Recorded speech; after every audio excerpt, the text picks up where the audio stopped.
আচ্ছা আসুন। মদন চলে যেতেই পদ্মজা ফোঁস করে নিঃশ্বাস ফেলল। গলার মাঝে যেন কাঁটা বিঁধেছিল। বাড়ির পিছনে যাওয়ার জন্য পা বাড়াতেই দেখলে পেল আমিরকে। আমির আলোক ঘর পেরিয়ে এদিকেই আসছে। পদ্মজা আর ঘুরে দাঁড়াতে পারল না, আলোক ঘরের দিকে চেয়ে রইল। আমির পদ্মজাকে দেখতে পেয়ে লম্বা করে হাসলো, বলল, পদ্মবতী কি আমার জন্য অপেক্ষা করছে? বোধহয় করছি। আমির ভ্রু কুটি করে বলল, বোধহয় কেন? ঘরে একা ভালো লাগছিল না, তাই হাঁটতে বের হয়েছিলাম। আপনি নামাজ পড়েছেন? এই যে মাথায় টুপি, মসজিদ থেকে আসলাম। পদ্মজা আর চোখে অন্দরমহলের ডান দিকে তাকায়। সেখানে কি সে যেতে পারবে না? পদ্মজা উসখুস করতে থাকলো। আমির পদ্মজাকে পেছন থেকে জড়িয়ে ধরল। আমিরের কাজে পদ্মজা হতভম্ব হয়ে গেল। দ্রুত এদিক ওদিক তাকিয়ে দেখলো কেউ আছে নাকি। এরপর আমিরের হাতের বাঁধন ছোটানোর চেষ্টা করতে লাগলো আর বলল, ছাড়ুন, কেউ দেখবে। কেউ দেখবে না, এদিকে কেউ নেই। আমিরের কণ্ঠ মোহময়। সে পদ্মজার ঘাড়ে থুতনি রাখলো। এরপর ঠোঁটের ছোঁয়া লাগাতেই পদ্মজা কেঁপে উঠল। জোর করে আমিরের হাতের বাঁধন ছুটিয়ে সরে গেল। বলল, আপনি ঘরে যান। আচ্ছা চলো। আপনি যান, আমি আসছি। কেন? তুমি কোথায় যাবে? পদ্মজা নিচের ঠোঁট কামড়ে কিছু ভাবলো। এরপর বলল, অলোক ঘরে যাব। আপনি ঘরে যান, নয়তো আম্মা আমাকে খুঁজবে। আমি কিছুক্ষণের মধ্যেই চলে আসব, এরপর সব বলবো। আরে কি করবে বলবে তো? আপনি যান না। পদ্মজা ঠেলে আমিরকে অন্দরমহলের দিকে পাঠালো। আমির অসহায় মুখ করে জিজ্ঞেস করলো, আমিও থাকি। আপনি ঘরে গিয়ে বসবেন আর আমি চলে আসব। পদ্মজার অনুরোধ ফেলা যাচ্ছে না। আমির না চাইতেও অন্দরমহলে চলে গেল। পদ্মজা এক নিঃশ্বাসে দৌড়ে অন্দরমহলের ডান পাশে চলে আসলো। সঙ্গে সঙ্গে রানীর মুখোমুখি হয়। রানী ও পদ্মজা একসাথে কেঁপে উঠল। দুজন অপ্রস্তুত হয়ে পড়ে। রানী আগে কথা বলল, রাত্রেবেলা এমনি ছুটতেছো কেন? পদ্মজার মাথা থেকে ঘোমটা পড়ে গেছে সেই কখন। দৌড়ে আসাতে চুলের খোপাও খুলে গেছে। গাছগাছালির বাতাসে তিরতির করে চুল উঠছে, তবুও সে ঘামছে। আমতা আমতা করে বলল, আ- আমি তো হাঁটতে বের হয়েছি, জোনাকি দেখলাম এইদিকে, তাই নিতে এসেছি। ও, কই নাকি? নাই তো। একটু আগেই ছিল। এখন তো নাই। রাত্রের বেলা একলা থাকবা কেন? আসো ঘরে যাই। তুমি কোথায় গিয়েছিলে রানী আপা? সন্ধ্যার আজানের আগে তোমার ঘরে গেলাম, পেলাম না। এদিক দিয়ে কোথাও ছিলে? কিন্তু এদিকে তো ঝোপঝাড়, জঙ্গল। পদ্মজার প্রশ্নে রানীর মুখ রক্তিম হয়ে উঠল। কেমন অস্বাভাবিক হয়ে ওঠে মুখ। সে অপ্রস্তুত হয়ে হাসলো। কি বলবে খুঁজছে যে তার স্পষ্ট বোঝা যাচ্ছে। পদ্মজা অপেক্ষা করছে রানী কি বলে শোনার জন্য। পদ্মজা ডাকলো, আপা। আরে আমি ওষুধ খুঁজতে আসছিলাম। কি ঔষধ? তুমি চিনবা না। আসো বাড়ি যাই, মেলা রাত হইয়া গেছে। রানী পদ্মজাকে রেখে এগোতে থাকলো। এটাকে পালিয়ে যাওয়া বলে। পদ্মজা তার থেকে কি করব। সেও রানীর পিছু পিছু অন্দরমহলে চলে আসে। ঘরে ঢুকতেই আমির হামলা করে। এবার কাহিনী কি বলো তো? বিশ্বাস করবেন, তোমার কথা বিশ্বাস করব না এ হয়? রানী আপা প্রায় জঙ্গলের ভেতরে যায়। আমি জানলা থেকে দেখি উনি এমন ভাবে যান যেন চুরি করতে যাচ্ছেন। আমির শুনে অবাক হলো। সে চাপা স্বরে প্রশ্ন করলো, সত্যি প্রায়ই যায়? আমি সত্যি বলছি। আমির চিন্তিত হয়ে কিছু ভাবে। কপালের চামড়া কুঁচকে গেছে। গভীর ভাবনায় বিভোর সে। পদ্মজা বলল, আমি আজ অনুসরণ করে জঙ্গল অব্দি গিয়েছিলাম। মদন ভাইয়ের জন্য ভেতরে ঢুকতে পারিনি। এরপর আপনি এলেন, পরে আবার যেতে চেয়েছি, কিন্তু ততক্ষণে রানী আপা চলে এসেছে। সরাসরি প্রশ্নও করেছি কেন জঙ্গলে গিয়েছিল। বলল ওষুধ আনতে, মানে কোনো ওষুধ পাতা। কিন্তু আমার বিশ্বাস হয়নি। প্রায় কেন কেউ ওষুধ পাতা আনতে যাবে, আবার ভোরে আর রাতে? পদ্মজা একদমে কথাগুলো বলল। আমির বলল, আব্বাকে বলতে হবে। আগে শুনুন। বলো। এখন কাউকে বলবেন না। বলা উচিত। ব্যাপারটা জটিল মনে হচ্ছে। আমরা আগে বের করি কি হয়েছে, কি করতে যায়, এরপর নিজেরা সমাধান করতে পারলে করব, নয়তো বড়দের বলবো। যদিও আমরা নিশ্চিত না কোনো সমস্যা আছে। অবশ্যই সমস্যা আছে। তুমি জানো ওদিকে কোনো মহিলা ভুলেও যায় না, যেতে চায় না ভয়ে। সেখানে রানী যায়। বড় কোনো কারণ আছে? আমরা বের করি সেটা। কিভাবে? আমার মনে হচ্ছে আবার যাবে কাল পরশুর মধ্যে। আমরা পিছু পিছু যাব। খারাপ বলনি। কাউকে বলবেন না এখন, অনুরোধ। আমির হাসলো। পদ্মজার কোমর পেছন থেকে জড়িয়ে ধরে বলল, বলবো না। আপনি কারণে অকারণে ছোঁয়ার বাহানা খোঁজেন। এতে পাপ তো নেই। খাওয়ার সময় হয়েছে, চলুন। ঠিক সময়ে না গেলে আম্মা চিল্লাবেন। আম্মারা চিল্লাই। তোমাকে খয়েরি রঙে বেশি সুন্দর লাগে। আমি তো খয়েরি শাড়ি পরিনি। পুরো কথা বলতে দাও। আচ্ছা বলুন। আর কালো রঙে আবেদনময় লাগে, আকর্ষণীয়। আমির ফিসফিসিয়ে কথাটা বলল।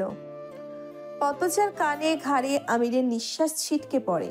সে ঘুরে আমিরের দিকে তাকায়, আবার চোখ সরিয়ে নিয়ে বলল, আপনি সবসময় আকর্ষণীয়। আমির হৈ হৈ করে উঠল। সত্যি? কত কত দিন পর একটু প্রশংসা করলে। আল্লাহ। পদ্মজা মৃদু আওয়াজ করে হাসলো, বলল, প্রশংসা শুনতে খুব ভালোবাসেন। অবশ্যই, তবে বউয়ের প্রশংসা করতে আরো বেশি ভালোবাসি। আমির আরো শক্ত করে পদ্মজার কোমর আঁকড়ে ধরে। পদ্মজা আমিরের দুই হাতে ধরে বলল, আপনি সবসময় এত শক্ত করে কেন ধরেন? গায়ের জোর দেখান? কেন, ভালো লাগে না? মোটেও না, আদর করে ধরবেন। আমির হাতের বাঁধন কোমল করে দিয়ে বলল, লজ্জার ছিটে ফোটাও গিলে ফেলছো দেখছি। বিয়ের এতদিন পরও কোন মানুষটা লজ্জা পায় আমাকে দেখান। আমি অত ঢং করতে পারবো না। কি ঝাঁজ কথায়। এবার ছাড়ুন। ইচ্ছে হচ্ছে না। আবার শক্ত করে ধরেছেন। যদি দৌড়ে পালাও? পালিয়ে আর যাবো কতটুকু? আমির পদ্মজাকে নিজের দিকে ফিরিয়ে এক হাতে কোমর চেপে ধরল। তখনই লতিফা হুড়মুড়িয়ে ঘরে ঢোকে। পদ্মজা আমির দুজন দুদিকে ছিটকে যায়। আমির ধমকে উঠল। তো কতবার বলছি না বলে ঘরে ঢুকবি না। আমাদের তো নতুন বিয়ে হয়েছে নাকি? পদ্মজা খেয়াল করে আমির কথাগুলো রাগে বলার চেষ্টা করলেও রাগের মতো হয়নি। পদ্মজার হাসি পেল। লতিফার মুখের অবস্থা দরজায় চিপাই পড়ার মতো। সে আমিরকে ভীষণ ভয় পায়।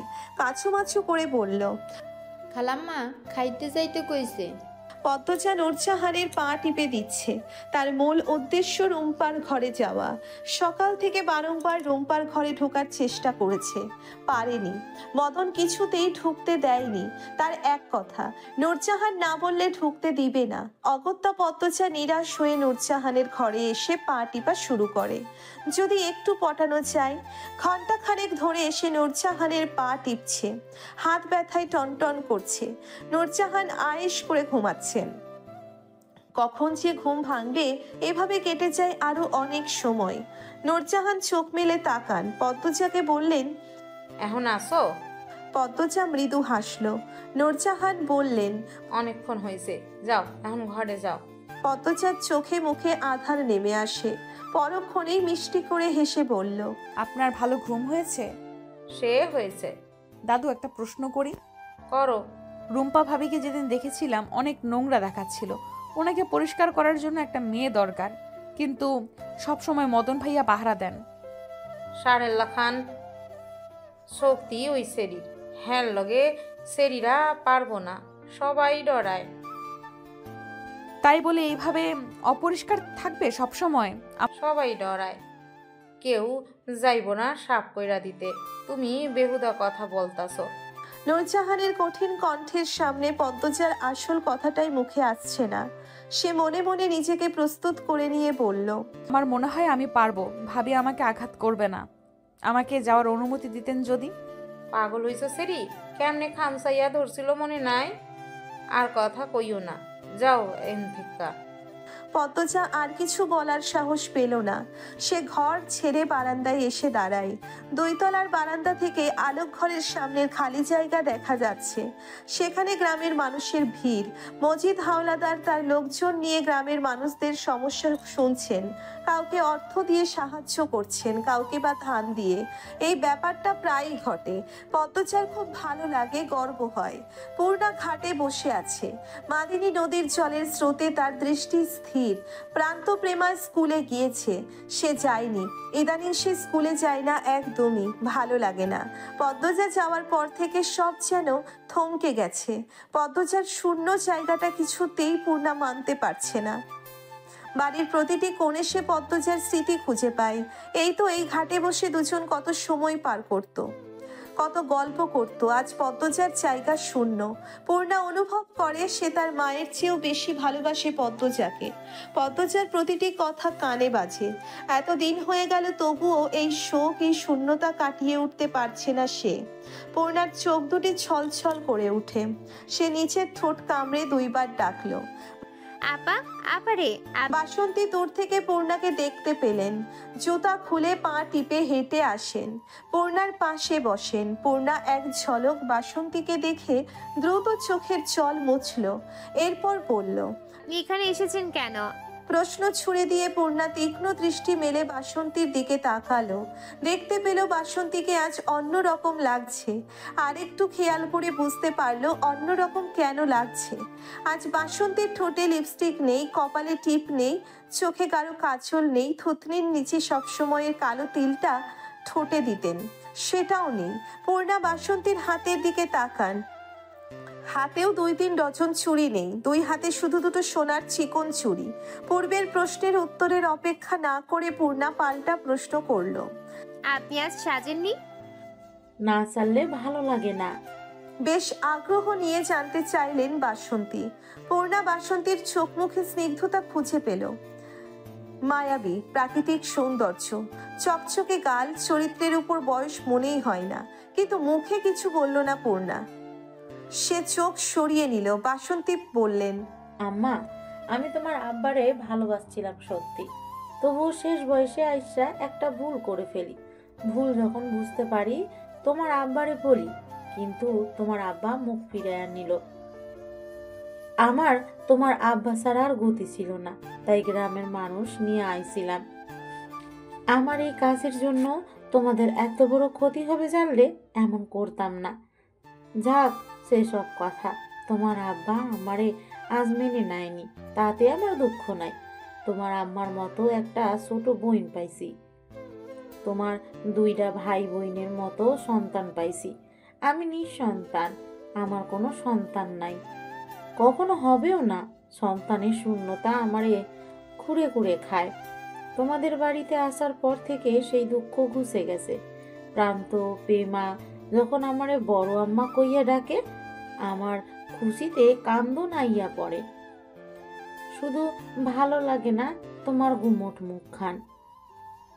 বিশ্বাস করো আম্মা, তোমার মারে আমি তাড়াতে আসি নাই। হ্যাঁ, হইছে গিয়া হীরা আর টুকরা, তার মতো মানুষ হয় না। আমি যা চেয়েছি তার চেয়েও বেশি পাইছি, সেটা তোমার আম্মা দিছে। আমি চাই না আমার জন্যে তুমি কষ্ট পাও। আমি তোমারে বলবো না আমারে আম্মা ডাকতে, আমি শুধু চাই তুমি আমারে মায়ের না নাও। ভালো থাকো, হাসি খুশি থাকো। আমি তোমার বন্ধু হতে চাই। তোমরা যেমন বলবা আমি তেমনি চলুন। এই যে দেখো, তোমার সাজগোজ পছন্দ না বলে আমি আজ সাজি নাই, আর কোনো দিনও সাজবো না। আমি কি কম সুন্দর নাকি যে সাজতেই হবে?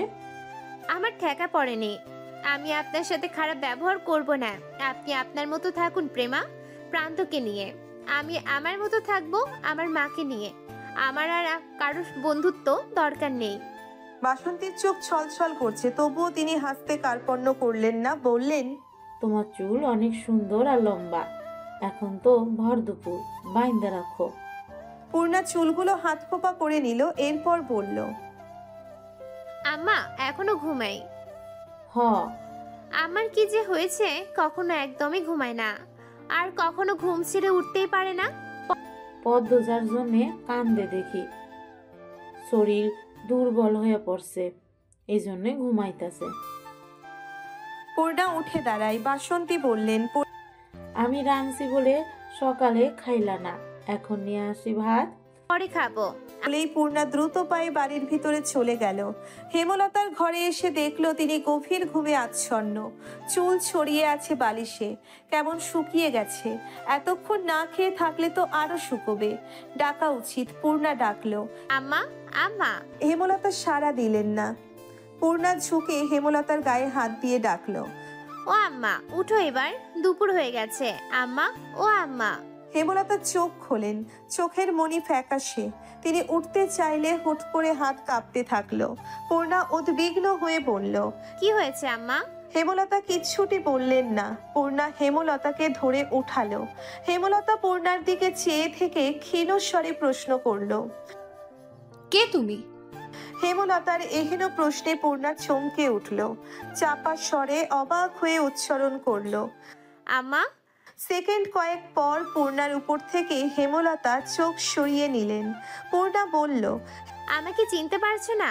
হেমলতা বিছানা থেকে নামতে নামতে বললেন, ঘুমটা হঠাৎ ভেঙে গেল, তাই এমন হয়েছে। সবার খাওয়া দাওয়া হয়েছে? পূর্ণা তখনও অবাক চোখে তাকিয়ে আছে। হেমলতা পূর্ণার দিকে তাকালো, জিজ্ঞাসা করেন, কি রে, কিছু জিজ্ঞেস করেছি না? হয়েছে, দুপুরের আজান পড়বে।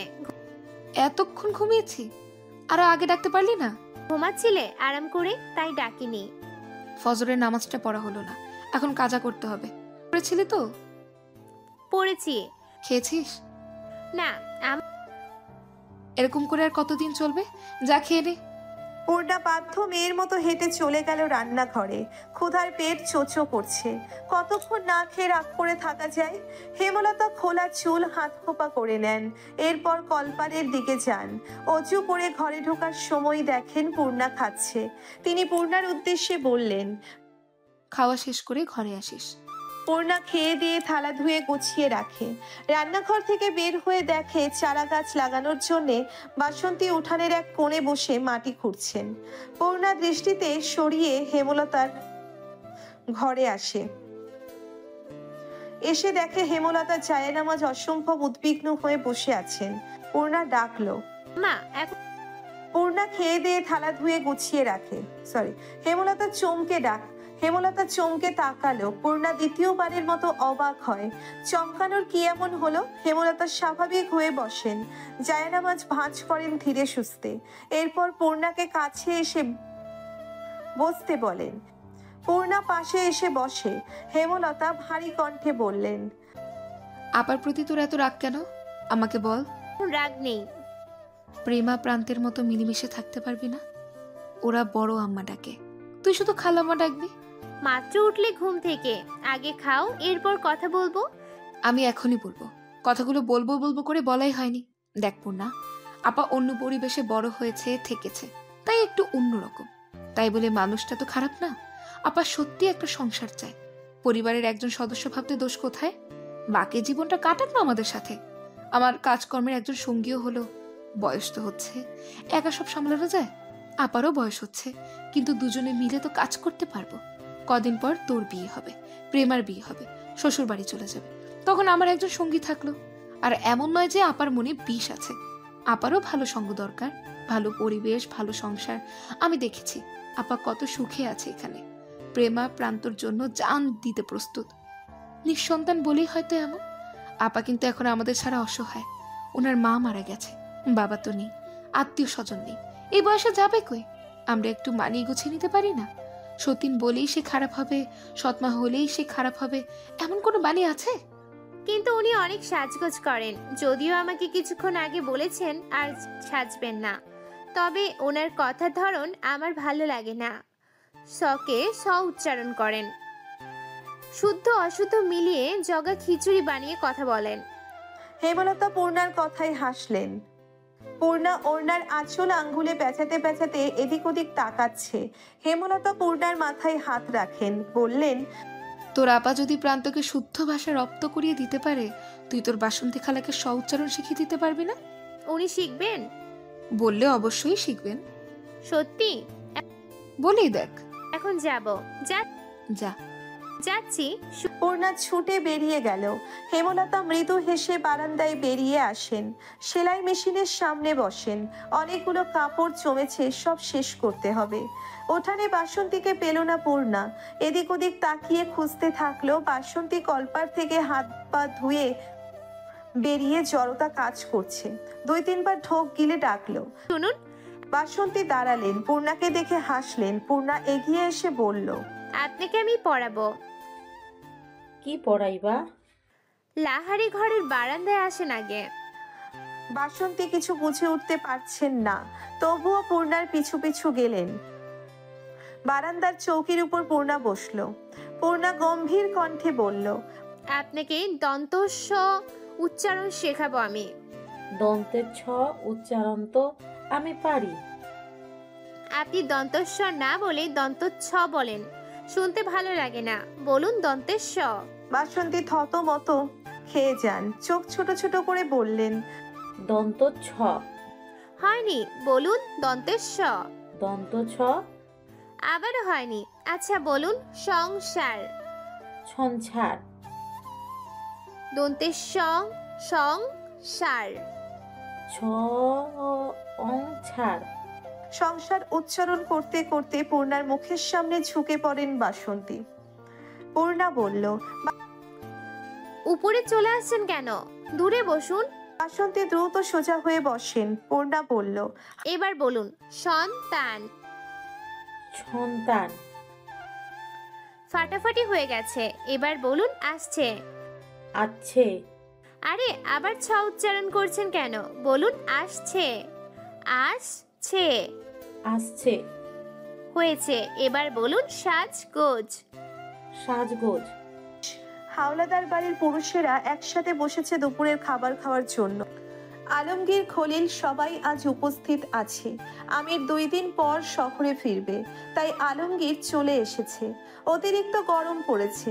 বাড়ির চারিপাশ এত গাছপালা, তবুও একটু বাতাসের দেখা নেই। আমিনা, লতিফা বাতাস করছে। পদ্মজা, ফরিনা, রিলু খাবার বেড়ে দিচ্ছে। পদ্মজা আমিরের থালায় মাংস দিতেই আমির বলল, তুমি কখন খাবে? পদ্মজা চোখ তুলে তাকাই, বলল, আম্মার সাথে। এখন বসো না। জেদ ধরবেন না, অনুরোধ। ফিসফিসিয়ে বলল পদ্মজা। এরপর মাছের তরকারি আনার জন্য রান্নাঘরে যায়। বাটিতে করে মাছের ঝোল নিয়ে ফিরে আসে। আমিরের দিকে চোখ পড়তেই আমির চোখ টিপল। পদ্মজা ঠোঁট কামড়ে হাসে।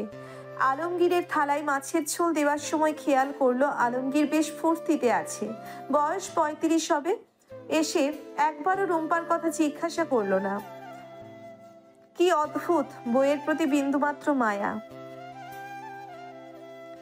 ভালোবাসা নেই যে স্পষ্ট বোঝা যাচ্ছে। রানী, লাবণ্য ছুটে এসে বাপ চাচার মাঝে বসে। খাওয়ার ফাঁকে ফাঁকে সবাই বিভিন্ন রকম আলোচনা করছে। রানীর বিয়ে নিয়ে বেশি কথা হচ্ছে। খুব দ্রুত রানীর বিয়ে দিতে চান তারা। আচমকা রানী গড়গড় করে বমি করতে আরম্ভ করলো। সবাই বিরক্তিতে চোখ মুখ কুঁচকে ফেললো। প্রতিটি খাবারের থালা নষ্ট হয়ে যায়। আমিনা দ্রুত রানীকে ধরে কলপারে নিয়ে যান। লাবণ্য, পদ্মজা, নূরজাহান, ফরিনা ছুটে যান পিছু পিছু। বাড়ির পুরুষেরা হাত ধুয়ে উঠে পড়ে। মুহূর্তে একটা হইচই লেগে গেল। রানী বমি করতে করতে ক্লান্ত হয়ে কলপারে বসে পড়ে। আমিনা হাই হুতাশ করে বিলাপ করছেন। আমার ছেলেটার কি হইল? কয়দিন ধইরা খালি বমি করতাছে। জিনের আছর লাগলো নাকি? কতবার কইছি যখন তখন ঘর থেকে বাইর না হইতে। লাবণ্য তথ্য দিল, আফা রাতেও ছটফট করে, ঘুমাতে পারে না। আমিনা কেঁদে কুল পাচ্ছেন না। রানীর চোখ মুখ লাল হয়ে গেছে। তিনি রানীকে প্রশ্ন করলেন, আর কি কষ্ট হয় তোর? ও আম্মা, কবিরাজ ডাকেন, আমার ছেলেটার কি হইল? রানী ক্ষীণ স্বরে বলল। মাথাটা খালি চক্কর মারে। নূরজাহান চোখ দুটি বড় বড় করে প্রশ্ন করলেন, এই সেরি, তোর শরীর খারাপ শেষ কবে হয়েছে? 2 মাস হবে। কথাটি বলে রানী চমকে উঠল। সবাই কি ধারণা করছে? সে চোখ তুলে উপরে তাকায়। সবাই উৎসুক হয়ে তাকিয়ে আছে। কেমন করে যেন তাকিয়ে আছে। রানীর শরীর কাঁপতে থাকে। আমিনা মেয়েকে 2 হাতে জড়িয়ে ধরে বললেন, এমন কিছু হয় নাই আম্মা, আপনি ভুল বুঝতাছেন। আমার ছেলে এমন না। এইটা কবিরা যাইলে কওয়া যাইব? এই সেরির জন্যে যদি এই বাড়ির কোনো অসম্মান হয়, কাইটটা গাঙ্গে ভাষায় দিয়াম, মনে রাখো বউ। নূরজাহান বললেন রাগী স্বরে। রানীর গলা শুকিয়ে কাঠ। হৃৎপিণ্ড দ্রুত গতিতে চলছে। শরীরের ভারসাম্য হারিয়ে ফেলছে। একসময় মাথা ঘুরিয়ে পড়ে গেল আমিনার কাঁধে। আমিনা চিৎকার করে উঠলেন, রানীর অবস্থা বেগতিক। খলিল হাওলাদার দরজা বন্ধ করে এলোপাথারি মেরেছেন, কারো কথা শোনেননি। রিদওয়ান বাড়ির কাছের মানুষদের হুমকি দিয়েছে রানী গর্ভবতী এই খবর বাইরে বের হলে সব কয়টাকে খুন করবে। মগা, মদন, লতিফা, রিনু ভয়ে আধমরা। তারা নিঃশ্বাস নিতেও ভয় পাচ্ছে। কেউ যদি বাইরে এই খবর বের করে নিশ্চিত সবাই তাদেরই ভুল বুঝবে। রানী মারের চোটে অজ্ঞান হয়ে গেছে, সারা গায়ে মারের দাগ, ঠোঁট থেকে রক্ত ঝরছে। আমিনা রানীকে জড়িয়ে ধরে চিৎকার করে কাঁদছেন। খলিল হাওলাদারকে বারবার পাষাণ বাপ বলে আখ্যায়িত করেছেন। পদ্মজা পরিষ্কার কাপড় পানি এনে ফরিনার হাতে দিল। ফরিনা রানীর মুখে পানি ছিটিয়ে দেন। রানী কিছুতেই চোখ খুলছে না। লাবণ্য ফুপিয়ে কাঁদছে। রানীর সাথে তার সবসময় ঝগড়া হয় ঠিক, তবে ভালোও তো বাসে। দরজা বাইরে থেকে শুনেছে রানীর চিৎকার। রানী চিৎকার করে ডাকছিল, আম্মা, দাবাই, লাবণ্য, কই তোমরা? বাবা মায়েরা ফেলতেছে, বাঁচাও তোমরা আমারে। লাবণ্য, কই তুই? আম্মা। দরজায় সবাই মিলে অনেক ধাক্কা দিয়েছে, ডেকেছে। খলিল হাওলাদার সাড়া দেননি, এক নিঃশ্বাসে মেরে গেছেন। রানীকে মাটিতে ফেলে জোরে জোরে লাথি মেরেছেন। রাগের বশে রানীর তলপেটে বেশি আঘাত করেছেন, আর রানী আকাশ কাঁপিয়ে কেঁদেছে। কেউ পারেনি ঘরের ভিতর প্রবেশ করতে। পদ্মজা আমিরের পাঞ্জাবি দুই হাতে খামচে ধরে কান্না মাখা কণ্ঠে অনুরোধ করেছে, আল্লাহর দোহাই লাগে, আপনি এসব থামান, চেষ্টা করুন। আমির অনেক চেষ্টা করেছে দরজা ভেঙে ঘরে প্রবেশ করার, পারেনি। যখন করাত আনার জন্য প্রস্তুত হয় তখন খলিল হাওলাদার বেরিয়ে আসেন। রানীর গলার স্বর থেমে যায়, আর শোনা যাচ্ছে না। সবাই ভেতরে প্রবেশ করে দেখে রানী উপর হয়ে পড়ে আছে, শরীরে রক্তাক্ত। ও রানী! আমিনা বলে চিৎকার করে ওঠেন। ছুটে আসেন রানীর কাছে। মগাকে পাঠানো হয়েছে আবার কবিরাজকে নিয়ে আসতে। এত কিছু হয়ে যাচ্ছে, নূরজাহান একবারও নিচে নেমে আসেননি। রানী গর্ভবতী শুনে সেই যে উপরে গিয়েছেন তো গিয়েছেনই, আর আসার নাম নেই। এত চেঁচামেচি শুনেও কি আসতে ইচ্ছে হয়নি? এতই কঠিন মন?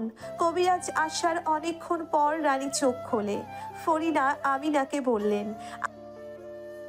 সেরির বিয়া দিতে কইছিলাম, দিলি না। সেরি কথা শুনছিল তোর, এখন তো মজা বুঝতেই হইব। 20 বছরের যুবতী সেরি এখন বাপের ঘরে তাহে। আমিনা কিছু বলতে পারলেন না, আঁচলে মুখ লুকিয়ে কাঁদছেন।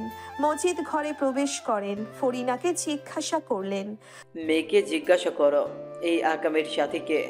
পদ্মজা ধীর পায়ে পালঙ্কের পাশে এসে দাঁড়ায়, মাথায় ঘোমটা টানা।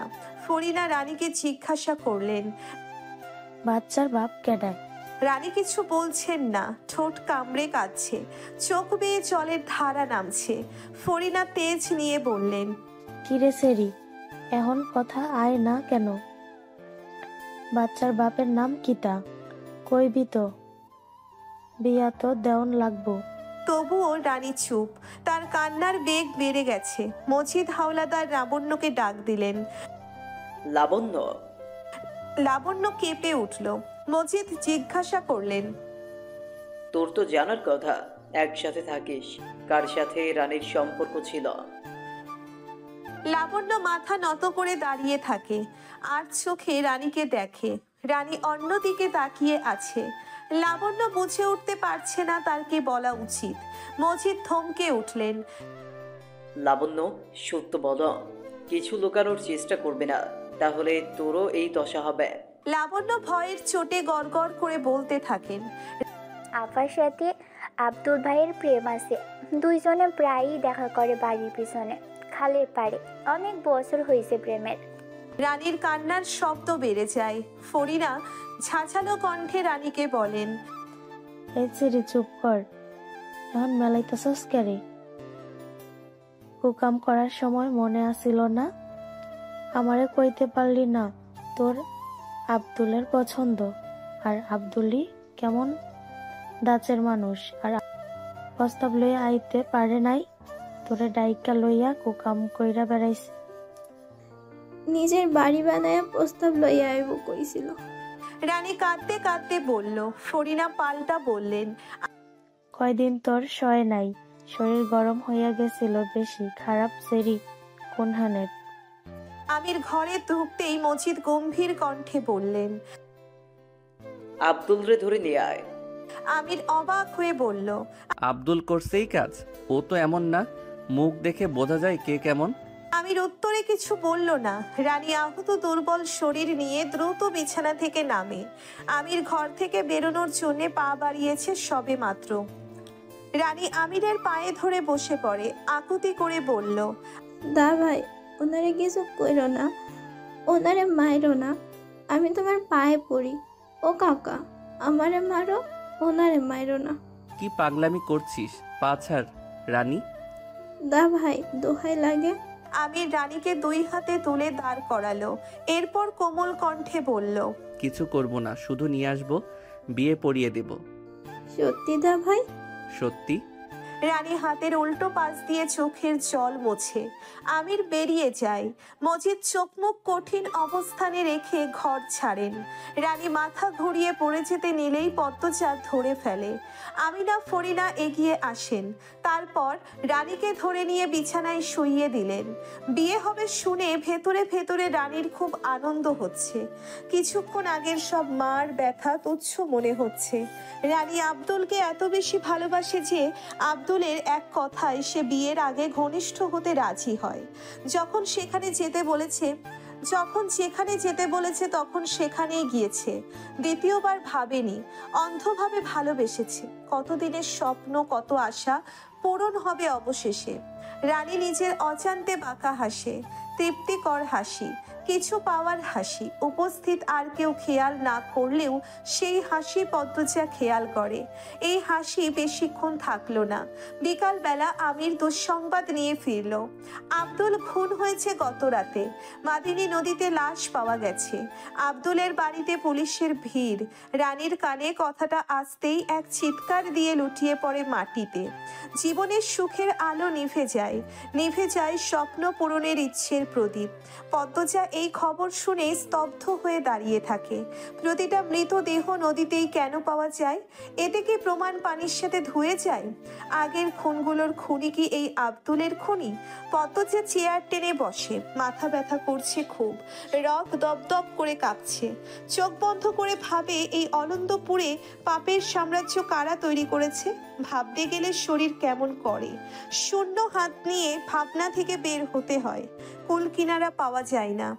সূর্য মামার ঘুম ভাঙতে তখনও বাকি, তবে তার আগেই ডাকাডাকি করে সবার ঘুম ভাঙানোর কাজ শুরু করে দিয়েছে পাখিরা। পদ্মজা স্বামীর বুকের ওম ছেড়ে ফেলে উঁচু করে এসে দেখে তার সোহাগের স্বামী এখনো গভীর ঘুমে আচ্ছন্ন। পদ্মজা ডেকে তোলে, একসাথে ফজরের নামাজ আদায় করে। নামাজ শেষ করেই আমির ঘুমিয়ে পড়ে। পদ্মজা রান্নাঘরে যায়, গিয়ে দেখে ফরিনা বেগম এখনো আসেননি।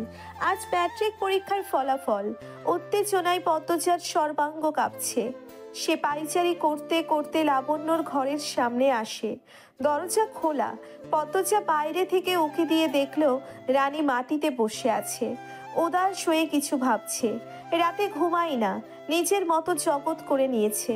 খাবার রেখে যাওয়া হয়, যখন ইচ্ছে হয় খায়। পদ্মজা দীর্ঘশ্বাস ছাড়ল, এরপর জায়গা ত্যাগ করলো। রানী অন্য কাউকে দেখলে খুব রেগে যায়, তাই এই ভোরবেলা তার সামনে না যাওয়াই মঙ্গল। পদ্মজা সদর ঘরে পায়চারি করতে থাকলো। ফরিনা বেগম তসবিহ পড়তে পড়তে সদর ঘরে প্রবেশ করেন। পদ্মজাকে দেখে প্রশ্ন করলেন, উঠা বসছো তুমি? চুলায় আগুন ধরাইছো? পদ্মজা অপরাধীর মতো মাথা নত করে না উচ্চারণ করল। ফরিনা এই নিয়ে কথা বাড়ালেন না, মৃদু কণ্ঠে আদেশ করলেন, লাবণ্যরে ডাইকা তুলো গিয়া। সেরিডা আইজো মানুষ হলো না, বুড়ের আলো ফুইটা গেছে, হে এখনো ঘুমায়। আচ্ছা আম্মা। পদ্মজা আবার লাবণ্যর ঘরের সামনে আসলো।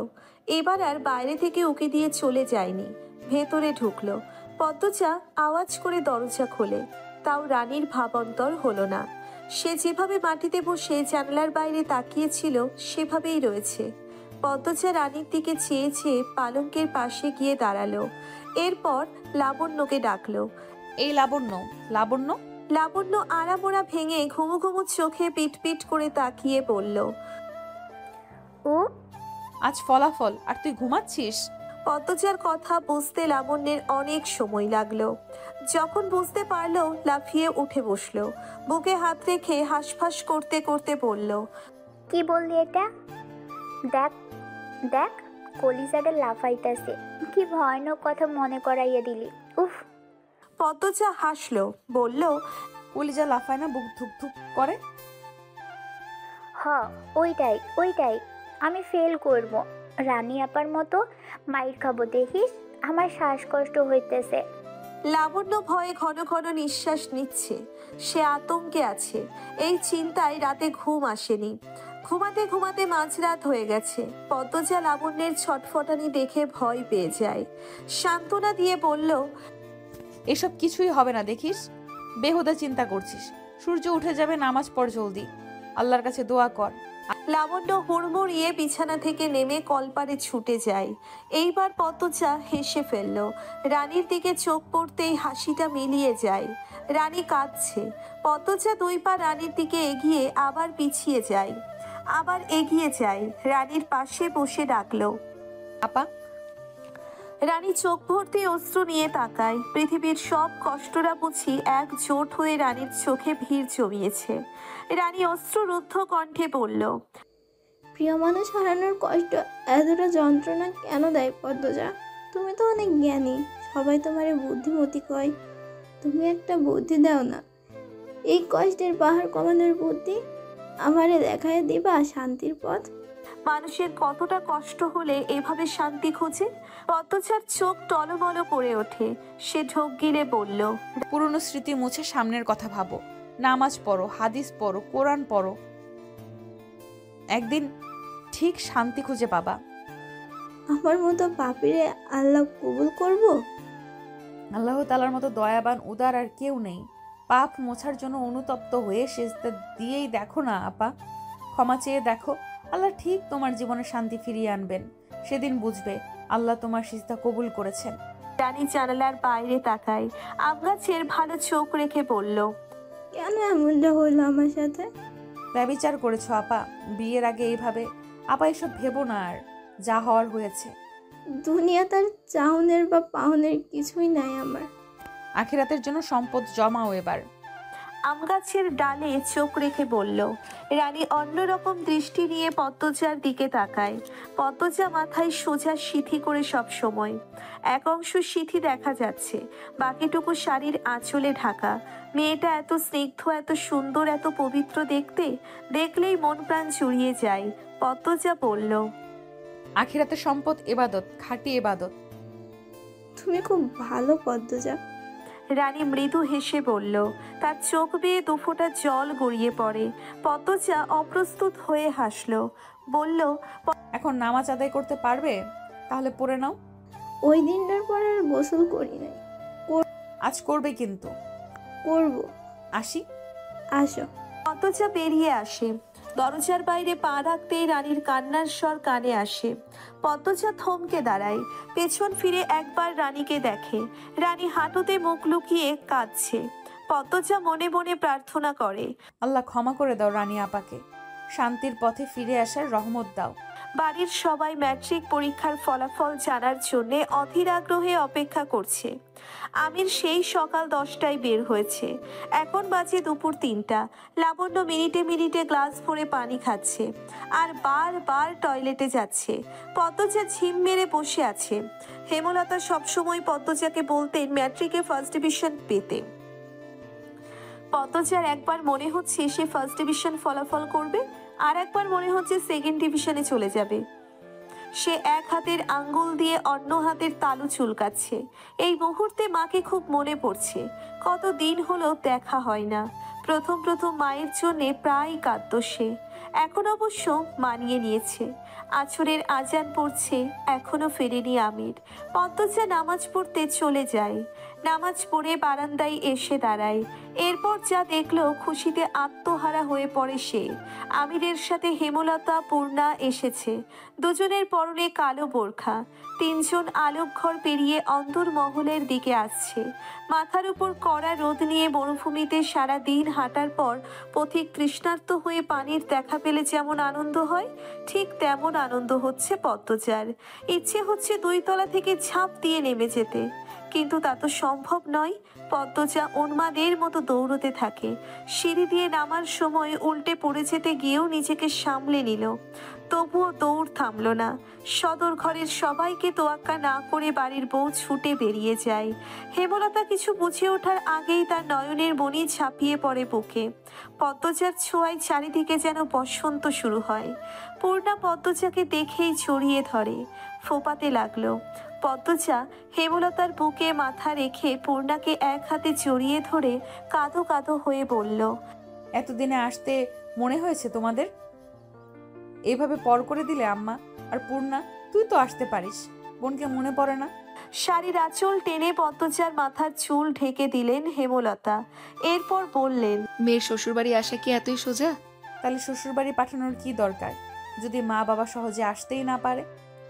আপা, আমার তোমাকে খুব মনে পড়ে। পূর্ণা বাচ্চাদের মতো করে কাঁদছে।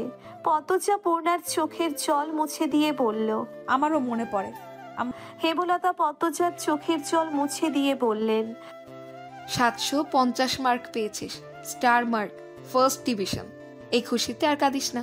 পদ্মজার চোখ ভর্তি জল, গাল ঠোঁট চোখের জলে ভেজা। এমতো অবস্থায় হাসলো, তাকে মায়াবী ভোরের শিশিরের মতো দেখায়। হেমলতা অন্দরমহলের সদর দরজার দিকে তাকিয়ে দেখেন হাওলাদার বাড়ির বাকিরা তাকিয়ে আছে। তিনি পদ্মজাকে সরিয়ে সদর দরজার দিকে এগিয়ে আসেন। ফরিনা বেগমের মুখ দেখে পদ্মজার ভয় হচ্ছে। ওনার মুখ আগে আগে ছুটছে। আম্মাকে কিছু বলবেন না তো? হেমলতা সবাইকে সালাম দিয়ে বললেন। আমি ধরে নিয়ে আসলো। মজিদ হাওলাদার বিনীত স্বরে বললেন, এই প্রথম আমাদের বাড়িতে এসেছেন, আজ আসবেন আগে জানলে গরু জবাই করে রাখতাম। হেমলতা হাসলেন, বললেন, বলেছেন এই অনেক। বললেই হবে না, করতে হবে। কয়দিন কিন্তু থেকে যাবেন। এটা বলবেন না, আজই ফিরতে হবে আমার। কিছুক্ষণ থেকেই চলে যাব। প্রথমবার আসলেন আর কিছুক্ষণ থেকেই চলে যাবেন?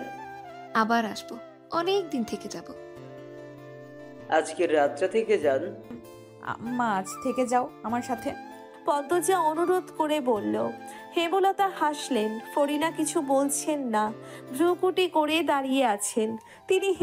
তিনি হেমলতাকে ভেতরে ভেতরে ভয় পান। কেমন ধারালো চোখের দৃষ্টি, যেন একবার তাকিয়েই ভেতরে সব দেখে ফেলতে পারে। আর চোখ মুখের ভাব দেখলে মনে হয় কোন দেশের রাজরানী। তার উপর আমির দরদ দেখিয়ে শাশুড়ি নিয়ে এসেছে। ফরিনা বিরক্ত হচ্ছেন। হেমলতা ফরিনার দিকে তাকাতেই ফরিনা চোখ সরিয়ে নেন। হেমলতা ফরিনাকে প্রশ্ন করলেন, আপা, কথা বলছেন না যে? আমার উপস্থিতি বিরক্ত করেছে খুব? হেমলতার কথার ফরিনা সহ উপস্থিত সবাই অস্বস্তিতে পড়ে যায়। ফরিনা হাসার ব্যর্থ চেষ্টা করলেন, তারপর বললেন, কি বলছেন আপা? বিরক্ত হইতাম কেরে? এই প্রথম আইছেন, খুশি হইছি। তাই বলুন। দরজা দাঁড়াইয়া গপ আর কতক্ষণ হইব? ঘরে আহেন। ফরিনা দ্রুত ছটকে পড়েন। সদর ঘরে আগে আগে হেঁটে আসেন, হাঁপাতে থাকেন, বিড়বিড় করেন, মালিহা এত চালাক, সত্যি সত্যি সব বুঝা ফেলছে। হেমলতা সবার আড়ালে শাড়ির আঁচল মুখে চেপে সেকেন্ড 2 হাসলেন। হেমলতাকে হাসতে দেখে পদ্মজাও হাসল। সবাই সদর ঘরে এসে বসে। লাবণ্যও পদ্মজার ফলাফল দেওয়ার উপলক্ষে শিরিন সাহানাকে দাওয়াত দেওয়া হয়েছিল। তারা এখন হাওলাদার বাড়িতেই আছে। 2 বোন হেমলতা পূর্ণার জন্য নাস্তা তৈরি করতে রান্নাঘরে গেল। লাবণ্য দরজা বন্ধ করে ঘরে বসে আছে। আমির এখনো লাবণ্যের ফলাফল কাউকে বলেনি। সে সদর ঘর থেকে লাবণ্যকে ডাকলো। লাবণ্য, এই লাবণ্য, শুনছিস? এদিকে আয়, আজ তোর খবর আছে। আমিরের কথা শুনে লাবণ্যের বুকের ধুকপুকানি থেমে যায়। এখনই নিঃশ্বাস বন্ধ হয়ে যাবে অবস্থা, নিশ্চিত ফেইল করেছে। লাবণ্য চিত হয়ে শুয়ে অপেক্ষা করতে থাকে কখন সে মারা যাবে। আমির আবার ডাকলো, বেরিয়ে আয় বলছি, নয়তো দরজা ভেঙে ঘরে ঢুকবো, তখন কিন্তু গায়ে মার বেশি পড়বে। লাবণ্য তড়িঘড়ি করে বিছানা থেকে নামে, গায়ের ওড়না ঠিক করে দরজা খোলে। সদর ঘরে ঢুকতে ঢুকতে নামাজের সব সূরা পড়তে থাকে। আমির চেয়ার ছেড়ে দাঁড়াতেই লাবণ্য কেঁপে ওঠে, কাঁদো কাঁদো হয়ে বলল, আগামী বছর মেট্রিকে পাশ করাম কসম। এই বছরই তো পাশ করেছিস, তাহলে আগামী বছর আবার ম্যাট্রিক দিবি কেন? লাবণ্য চকিতে তাকালো, তার মুখটা হা হয়ে যায়। লাবণ্যের মুখের ভঙ্গি দেখে সবাই হাসলো। লাবণ্য খুশিতে কেঁদে দিল। আমির লাবণ্যকে জড়িয়ে ধরে, মাথায় হাত বুলিয়ে বলল, আরেকটুর জন্য ফেল করিসনি। লাবণ্য হাসতে হাসতে কাঁদছে। লাবণ্যের পাগলামি দেখে আমিরও হাসছে। তখন সদর ঘরে প্রবেশ করে রিদওয়ান হাওলাদার। হেমলতা রিদওয়ানের দিকে অনুসন্ধানী দৃষ্টিতে তাকান। হেমলতার চোখে চোখ পড়তেই রিদওয়ান বিব্রত হয়ে ওঠে, চোখ সরিয়ে নেয়। একটু পর আর চোখে তাকিয়ে দেখে হেমলতা তখনও তীক্ষ্ণ দৃষ্টি মেলে তাকিয়ে আছেন। রিদওয়ান ঘর ছেড়ে বেরিয়ে যায়। এ যেন সাপুড়ে ও সাপের খেলা। এই রাতের খাবার শেষ হয়েছে সবে মাত্র। এশার আজান পড়েছে অনেক আগে। পূর্ণা পদ্মজা ও লাবণ্যকে পেয়ে পুলকিত, আনন্দ বয়ে যাচ্ছে মনে। একটু পর পর উচ্চস্বরে হাসছে। হেমলতা একবার ভাবলেন নিষেধ করবেন এত জোরে হাসার জন্য, এরপর কি ভেবে আর নিষেধ করলেন না। তিনি বাড়ির বড়দের সাথে কথা বলছেন। আমির সবার মনোযোগ পাওয়ার জন্য বলল, আমার একটা কথা ছিল। সবাই আমিরের দিকে তাকালো। আমির নির্দ্বিধায় বলল, আগামীকাল ফিরবো আমি। হেমলতা বললেন, ঢাকায়? জি, পদ্মজাকে নিয়েই যাব, সাথে লাবণ্য যাবে। দুজনকে কলেজে ভর্তি করে দেব। লাবণ্য পূর্ণার পাশ থেকে উঠে এসে আমিরের পাশে দাঁড়ালো, আবদার করে বলল, দাভাই তুমি কইছিলা আমি পাশ করলে আমারে দেশের বাইরে পড়তে পাঠাইবা। যাইতি কেন? সেরি মানুষ বাইরে যাইতি কেন? কলজাটা বড় হইয়া গেছে। রেগে বললেন ফরিনা। লাবণ্য মায়ের কথা অগ্রাহ্য করে আমিরকে বলল, কথা রাখতে হইব তোমার। আমির একবার মজিদকে দেখল, এরপর লাবণ্যকে বলল, সত্যি যেতে চাস? হ। লাবণ্যের মাথায় গাঁটটা মারল আমির, এরপর বলল, আগে শুদ্ধ ভাষাটা শিখ, এরপর দেশের বাইরে পড়তে যাবি। লাবণ্য আহ্লাদিত হয়ে বলল, পদ্মজা শিখাইয়া দিব, এইটা কোনো ব্যাপার না দা ভাই। আপাতত ঢাকা চল, শুদ্ধ ভাষায় কথা বলে অভ্যস্ত হ, এরপর সত্যি পাঠাবো। তুই পাগল হইয়া গেছস বাবু? এই সেরি একা বাইরে পাঠাইবি? জাফর ভাই আছে, ভাবি আছে, সমস্যা নেই আম্মা, একটাই তো বোন আমার, নিজের মতো পড়াশোনা করুক না। ফরিনা বিরক্তিতে কপাল কুঁচকে তাকিয়ে থাকেন। মজিদ কথা বলছেন না, মানে তিনিও আমিরের দলে। তাহলে আর কথা বলে কি হবে? এই সংসারে এমনিতেও তার দাম নেই, কেউ কথা শোনে না, নিজের মতোই বকবক করেন। ফরিনা উঠে চলে যান। হেমলতা বললেন, কালই চলে যেতে হবে? 2-3 দিন পর হবে না?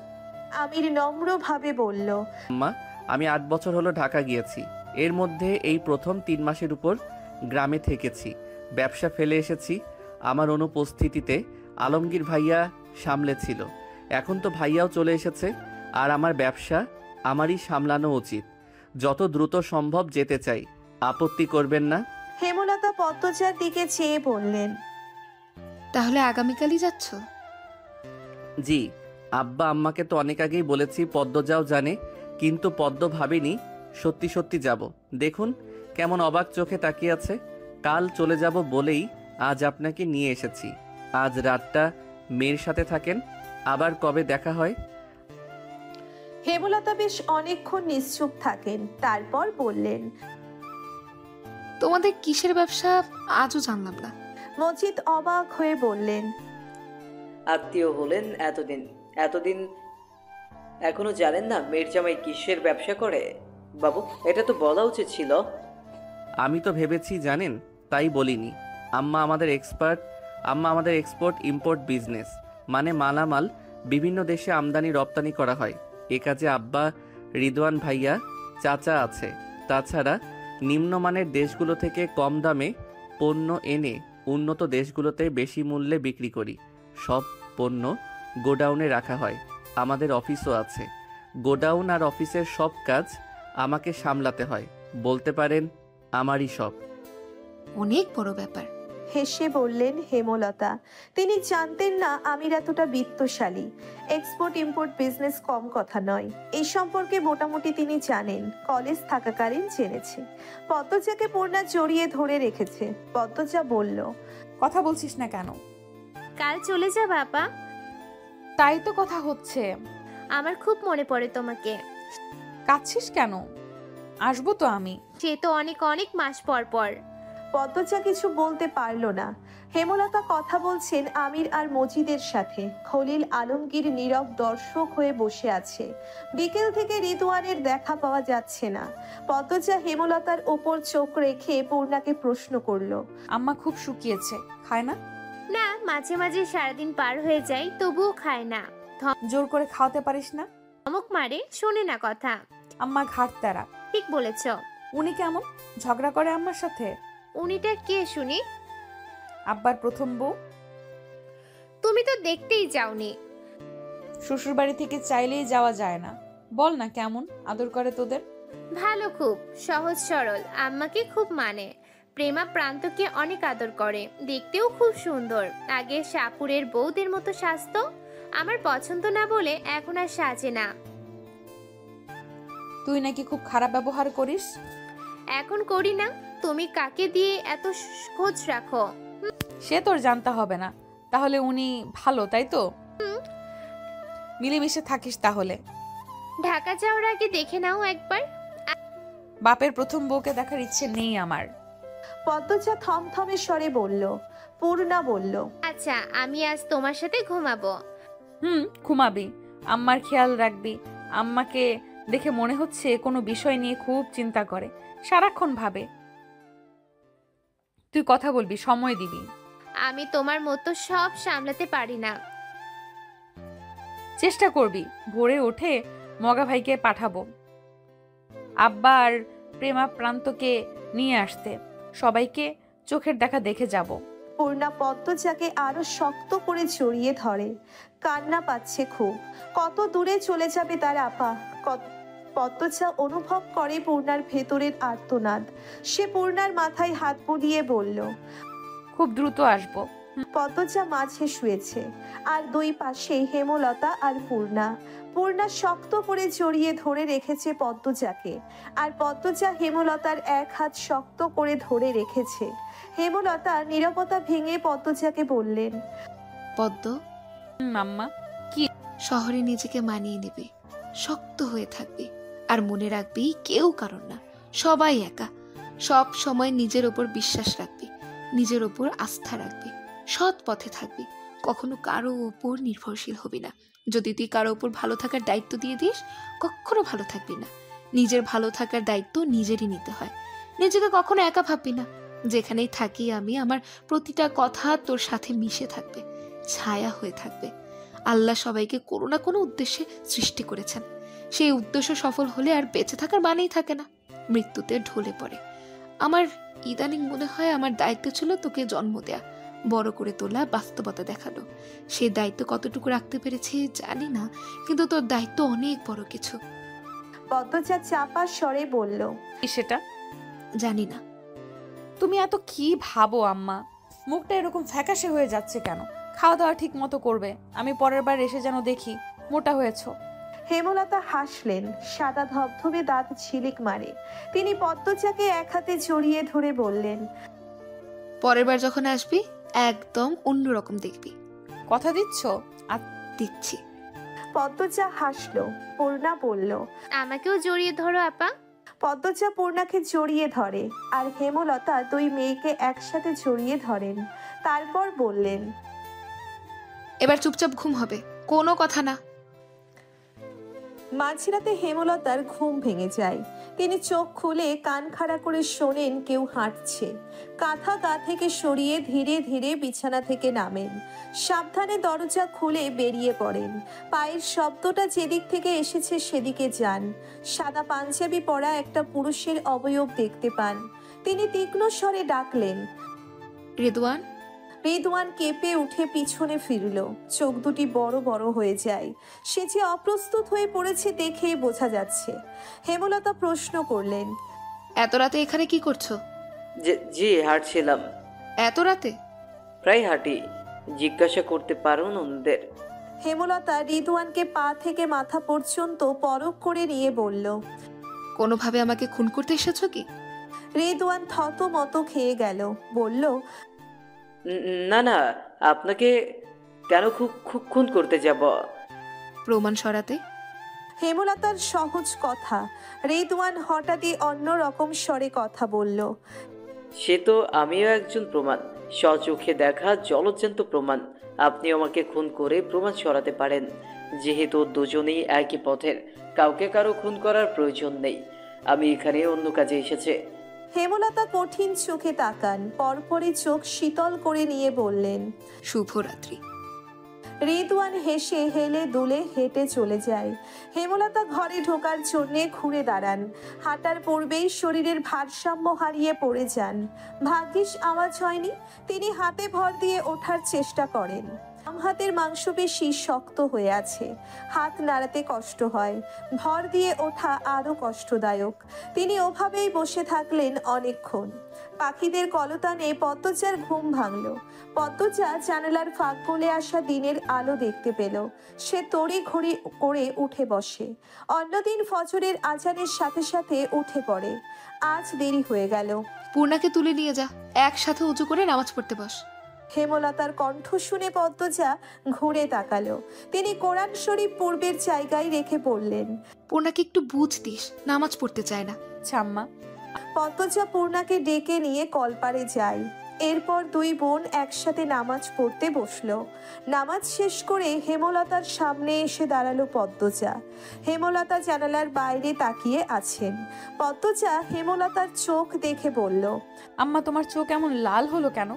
হেমলতা দুই চোখে হাত বুলিয়ে বললেন, রাতে ঘুমাইনি তাই। পদ্মজা উৎকণ্ঠায়, কেন কেন ঘুম হয়নি? কিরকম দেখাচ্ছে তোমাকে? বিছানায় পড়াটাই শুধু বাকি। কিছু চুল পদ্মজার মুখের উপর চলে এসেছে। হেমলতা তা কানে গুঁজে দিয়ে আদর মাখা কণ্ঠে বললেন, আজ আমার মেয়ে চলে যাবে, তাই আমি সারা রাত জেগে আমার আদরের মেয়েকে দেখছি। হেমলতার কথা শুনে পদ্মজা আবেগী হয়ে ওঠে। হেমলতাকে জড়িয়ে ধরে কান্না মাখা কণ্ঠে বলল, আমার খুব মনে পড়ে তোমাকে। চলো আমার সাথে, একসাথে থাকবো। তোমার না ইচ্ছে ছিল আমাকে নিয়ে শহরে থাকার? পাগল হয়ে গেছিস? মেয়ের জামাই বাড়িতে কেউ গিয়ে থাকে? 2-3 দিন হলে যেমন তেমন। হেমলতার শরীরের উষ্ণতা পদ্মজাকে ওম দিচ্ছে। মায়ের উষ্ণতায় কি অদ্ভুত শান্তি। পদ্মজা কান্না করে দিল। হেমলতা পদ্মজার মুখ তুলে বললেন, সকাল সকাল কেউ কাঁদে? বাড়ির বউ তুই, শাশুড়ি কি করছে আগে দেখে আয়, যা। পদ্মজা আরো কাঁদতে থাকলো। কাঁদতে কাঁদতে চোখের জল মুছছে, আবার ভিজে যাচ্ছে। বুকটা হাহাকার করছে। কত দূরে চলে যাবে সে? কাঁদতে কাঁদতে বেরিয়ে যায়। পেছন থেকে শোনা যায় হেমলতা বলছেন, বাচ্চাদের মতো করছিস কিন্তু। পদ্মজা শাড়ির আঁচল দিয়ে চোখ মুছে ঢোক গিলে নিজেকে শক্ত করলো। এরপর রান্নাঘরের দিকে চলে গেল। পদ্মজা ঘর ছাড়তেই হেমলতার চোখ বেয়ে 2 ফোঁটা জল গড়িয়ে পড়ে। তিনি দ্রুত জল মোছেন। পালঙ্কের দিকে চেয়ে দেখেন পূর্ণা চিত হয়ে ঘুমোচ্ছে। কখন ঘুমালো? হেমলতার হাসি পেয়ে গেল। তিনি কাঁথা দিয়ে পূর্ণাকে ঢেকে দিলেন। পদ্মজা রান্নাঘরে ঢুকতেই ফরিনা মুখ ঝামটালেন। আইসো কেন, যাও ঘুমাও গিয়া। কখনো তো দেরি হয়ে গেছে বুঝিনি। মিনমিন করে বলল পদ্মজা। বুঝবা কেন, মা আইসে তো।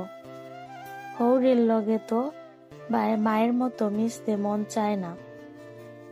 পদ্মজা অবাক হয়ে তাকালো, আবার চোখ নামিয়ে নিয়ে বলল, আমি তো মিশতেই চাই, আপনি সবসময় রেগে থাকেন। মুখের উপর কথা কইবা না, যাও এখন। পদ্মজা ঘুরে দাঁড়াই চলে যাওয়ার জন্য। ফরিনা তেলে বেগুনে জ্বলে উঠে বললেন, কইতেই যাইবা নাকি? জোর কইরা তো কাম করা উচিত, এই বুদ্ধিটাও নাই। পদ্মজা স্তব্ধ হয়ে কতক্ষণ দাঁড়িয়ে থাকে। প্রতিদিন সে কাজ করার জন্য চোরাচুরি করে, কিন্তু ফরিনা করতে দেন না। এর জন্যই সে এক কথায় চলে যাচ্ছিল।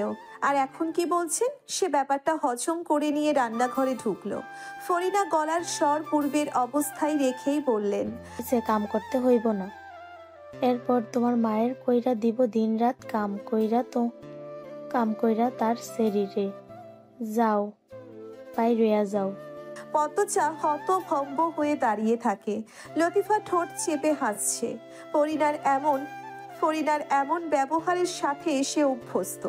বেশ অনেকক্ষণ পর পদ্মজা বলল, আম্মা আমি করবোটা কি?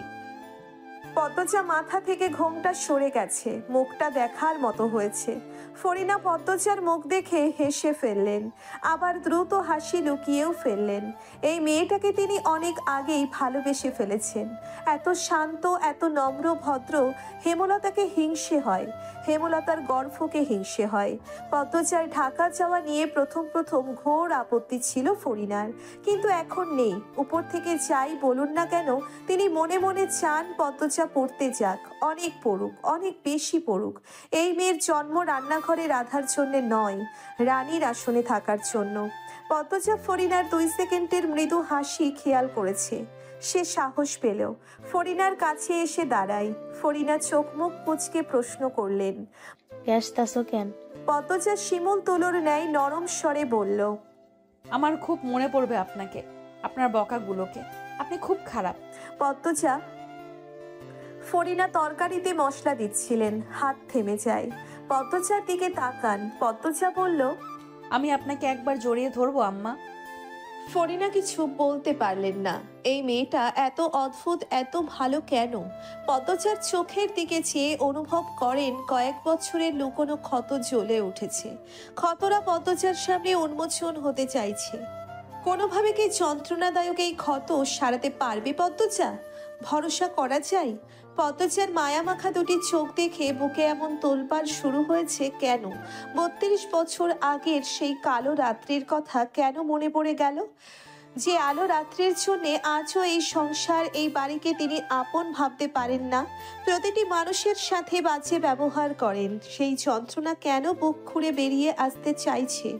উত্তরের আশায় না থেকে পদ্মজা জড়িয়ে ধরল ফরিনাকে। ফরিনা মৃদু কেঁপে উঠলেন। এরপর পদ্মজার মাথায় হাত বুলিয়ে দিলেন। পদ্মজা ফরিনার বুকে মাথা রাখতেই টের পেল ফরিনার বুক ধুকপুক ধুকপুক করছে। হাওলাদার বাড়ির থেকে ডানে 2 মিনিট হাঁটার পর ঝাউরা নামের একটি খালের দেখা পাওয়া যায়। খালের পাড়ে দাঁড়িয়ে আছে হাওলাদার বাড়ির সবাই। ট্রলার নিয়ে মাঝি অপেক্ষা করছে। ট্রলারটি হাওলাদার বাড়ির। পদ্মজা পরনে কালো বোরখা। লাবণ্য যাবে না। সকাল থেকে তার ডায়রিয়া শুরু হয়েছে। 3-4 দিন পর আলমগীর ঢাকা নিয়ে যাবে। আজ আমির আর পদ্মজা যাচ্ছে। প্রেমা, প্রান্ত, মোর্শেদ, বাসন্তী সবাই সকালেই এসেছে। সবার সাথে কথা হয়েছে। পদ্মজা হেঁচকি তুলে কাঁদছে। হেমলতা পদ্মজার 2 হাত মুঠোয় নিয়ে চুমু দিলেন, তারপর বললেন, ঠিক মতো পড়বি, খাবি, স্বামীর খেয়াল রাখবি, কাঁদবি না কিন্তু, একদম কাঁদবি না। তুমি কাঁদছো কেন আম্মা? না না, কাঁদছি না বলেও হেমলতা কেঁদে ফেললেন। পদ্মজার কান্নার বেগ বেড়ে যায়। বোরখা ভিজে একাকার। একদিকে মা, অন্যদিকে 3 ভাই বোন কেঁদেই চলেছে। হেমলতা নিজেকে নিয়ন্ত্রণের চেষ্টা করছেন, পারছেন না। পদ্মজা বলল, কেঁদো না আম্মা, তুমি অসুস্থ।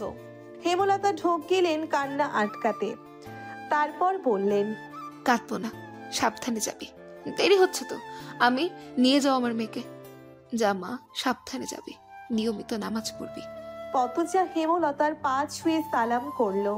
পদ্মজার দেখা দেখি আমিরও করলো। বাড়ির সব গুরুজনদের সালাম করে ট্রলারে পা রাখতেই হেমলতার কণ্ঠে উচ্চারিত শব্দমালা ভেসে আসে, আমার প্রতিটা কথা মনে রাখবি, কখনো ভুলবি না। আমার মেয়ে যেন অন্য সবার চেয়ে গুণেও আলাদা হয়, শিক্ষায় কালি যেন না লাগে।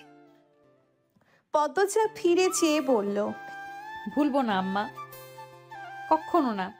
তুমি চোখের জল মুছো, আমাদের আবার দেখা হবে। হেমলতা তৃতীয়বারের মতো চোখের জল মোছেন, এরপর হাত নেড়ে বিদায় জানান। ট্রলার ছেড়ে দেয়। পদ্মজা এক দৃষ্টিতে হেমলতার দিকে তাকিয়ে থাকে। হেমলতা চেয়ে থাকেন পদ্মজার দিকে। দুজনের চোখ বেয়ে অঝোর ধারায় বর্ষণ হচ্ছে। কাঁদছেন মোর্শেদ, তবে পদ্মজার জন্যে কম, হেমলতার জন্যে বেশি। হেমলতার দিনগুলো এখন আরো দুর্বিষহ হয়ে উঠবে।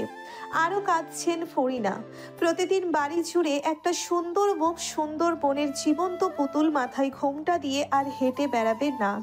আবারও মরে যাবে তার দিনগুলো, হারিয়ে যাবে সাদা কালোর ভিড়ে। মাদিনী নদীর ঠান্ডা আর্দ্রতা বাতাসে মিশে ছুঁয়ে দিচ্ছে পদ্মজার মুখ। জল শুকাতে শুকাতে আবার ভিজে যাচ্ছে। আমির পদ্মজার কোমর এক হাতে জড়িয়ে ধরে বলল, এবার তো থামো। আমিরের আলতো ছোঁয়ায় পদ্মজা আরো প্রশ্রয় পেয়ে কাঁদতে থাকলো। আমির বলল, এ তো আরো বেড়ে গেছে, থামো না। আমি আছি তো, আমরা 6 মাস পর পর আসবো, অনেক দিন থেকে যাব। সত্যি তো? কাজের বাহানা দেখাবেন না? মোটেও না। আমির পদ্মজার চোখের জল মুছে দিল, এরপর চোখের পাতায় চুমু দিল। পদ্মজা নুইয়ে যায়, বলল, নদীর পাড় থেকে কেউ দেখবে? কেউ দেখবে, কেউ দেখবে, কেউ দেখবে, এই কথাটা ছাড়া আর কোনো কথা পারে আমার বউ? পদ্মজা আমিরের দিকে একবার তাকালো, এরপর চোখের দৃষ্টি সরিয়ে বলল, আমরা ট্রলার দিয়ে ঢাকা যাব? সেটা সম্ভব না, কিছুক্ষণ পরই ট্রেনে উঠে যাব। আমির পদ্মজাকে ছোঁয়ার জন্যে হাত বাড়াতেই আমিরকে হতবাক করে দিয়ে পদ্মজা ট্রলারের ভেতর ঢুকে গেল।